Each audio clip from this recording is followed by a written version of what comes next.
అదేవిధంగా కంకణ ధారణ కార్యక్రమం ఇప్పుడే మేము పూర్తి చేసుకోవడం జరిగింది. అదేవిధంగా సాయంత్రం 6:30 ధ్వజారోహణ కార్యక్రమంతో ఈ యొక్క 11 రోజుల బ్రహ్మోత్సవాలకి పూర్తి స్థాయిలో తెరదీయటం అనేది జరుగుతూ ఉంది.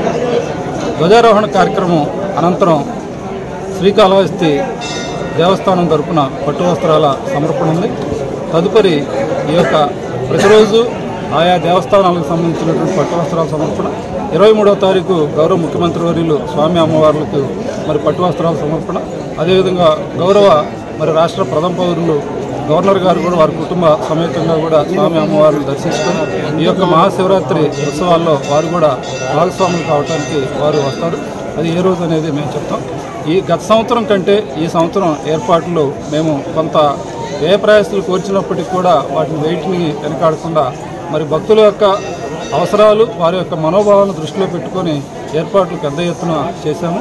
క్యూ లైన్ మేనేజ్మెంట్ కానివ్వండి, అదేవిధంగా క్యూ లైన్లో ఇచ్చేటువంటి మంచినీరు, అదేవిధంగా వారికి సేద తీరడానికి కొంత ఫ్యాన్లు, అదేవిధంగా కూలర్స్ లాంటి వాటిని ఏర్పాటు చేశాం.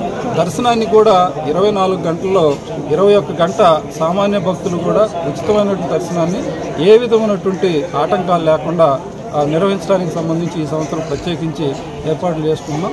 ఎవరైనా విఐపీలు వచ్చినప్పుడు కూడా వారి యొక్క మూమెంటు సామాన్య భక్తుల మీద పడకుండా కంటిన్యూస్గా సామాన్య భక్తుల యొక్క దర్శనానికి ఏర్పాట్లు చేయడం కూడా జరుగుతూ ఉంది.